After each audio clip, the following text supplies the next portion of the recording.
Hello, and a warm welcome to Reddit Echo. There are periods in life when luck, fate, or something else begins to test your resilience, when a chain of events forms such a bizarre and sinister sequence that you can no longer write it off as mere coincidence. Today, I'm going to tell you about that one week in my life, a week that started with an ordinary car accident and ended with something that made me question the very nature of reality. This is the story of how I stared death in the face 3 times in 4 days, and the nightmare that put a terrifying exclamation point on it all. It happened last December, just before Christmas. My best friend, let's call him Alex, and I had just finished our final exam and were driving home, feeling that blissful sense of freedom. The weather was damp, typical for winter. I was driving. We were chatting about holiday plans, music playing in the car. Ahead, a major intersection, the light turns red. I start to slow down and come to a complete stop in the right lane of a 4-lane street. I'm facing southbound, with a line of 6 cars in front of me. To my right is the entrance to a side street, and then, suddenly, I hear the deafening screech of tires tearing through the air, followed immediately by a dull, metallic crash that jolts our car forward. I've been hit rear right. The first few seconds are just stupor. Adrenaline hits my brain. Alex and I look at each other. "You okay?" "Yeah, I'm fine." We get out of the car. The classic procedure, exchanging contacts. Insurance info. The other driver, a guy in his 20s, looks confused and guilty. I start taking pictures of the damage on both cars' dents. Shattered plastic. But for the insurance, I need a wide shot. I need to capture the positioning of the cars relative to the intersection and street signs. I step back, stand at the edge of my lane, and look north, from where the cars are coming. I see the nearest one is a few hundred meters away, perfectly safe. I dart across my lane and stand in the adjacent oncoming traffic lane to get the perfect shot. Click. The camera got everything. At that moment, Alex calls me. "Hey, unlock the trunk. I need paper to write my witness statement." I nod and, without looking around, take a couple of steps back, returning to my side of the road towards the trunk. And the very second my foot touches the asphalt in the right lane, a car zooms past me at tremendous speed. It's racing down that very same oncoming lane I was standing in just 2 seconds ago. The gust of wind hits my face. I smell scorched asphalt and rubber. That driver, he was probably gawking at our crash, couldn't take his eyes off us, and his car drifted into the wrong lane. He missed me by inches. Going about 70 km/h, 43 imp. One step, one moment, and it all could have ended. 2 days pass.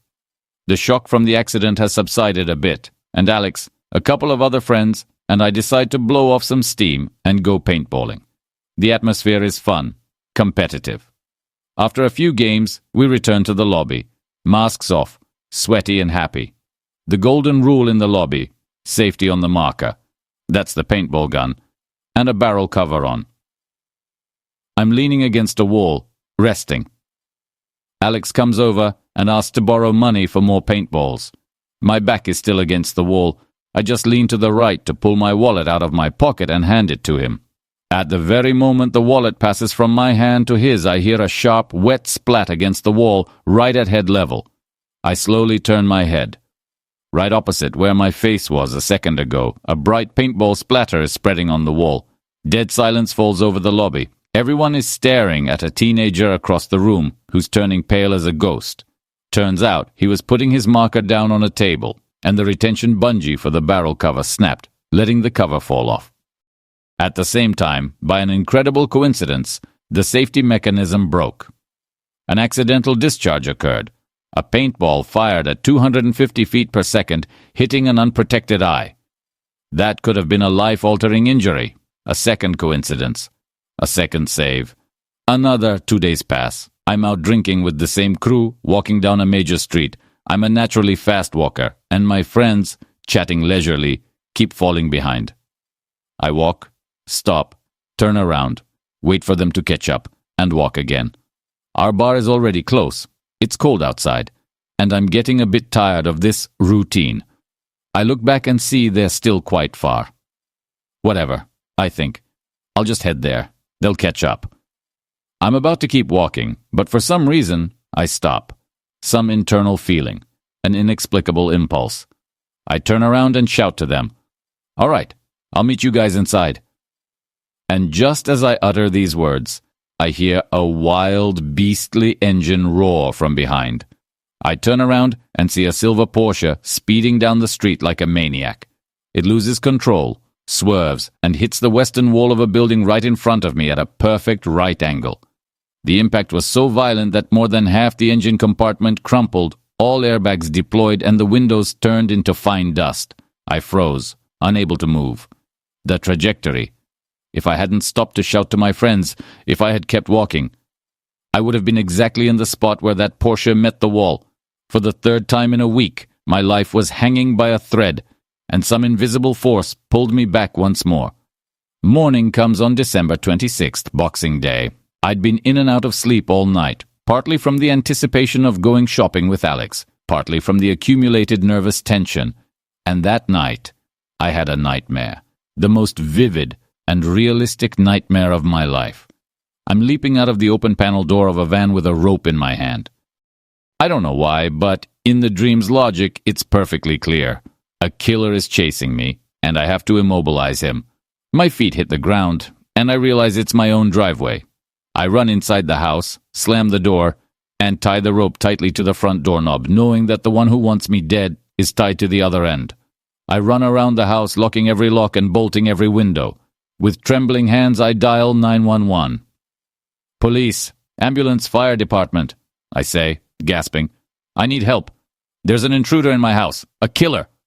On the other end, a calm, indifferent voice. "All our units are busy. There's nothing we can do to help you." My breath catches in my throat from horror. I hang up and try to call someone else when suddenly my gaze falls on the door. The rope is cut. Its ends are dangling limply. I freeze, trying not to breathe, listening for the slightest sound. And then the creepiest part begins. Everything in the house that can make a sound turns on. By itself. The kettle starts boiling. The stove fan whirs at full blast. I hear the sound of water from the shower and a flushing toilet. The TV and radio start blaring on different channels. This deafening cacophony is driving me insane. And through this chaos of noise, I hear a footstep. A heavy, deliberate step at the top of the stairs. I look up and see a foot stepping onto the first step, starting to descend. I woke up screaming, drenched in cold sweat. The room was immersed in pre-dawn silence, and the first words that escaped my lips, before I could even process it, was a dream, was a name I hadn't even thought about for years. Don't want to lose this channel and always be up to date with new videos? Then make sure to subscribe. The story continues, and it's only getting more interesting.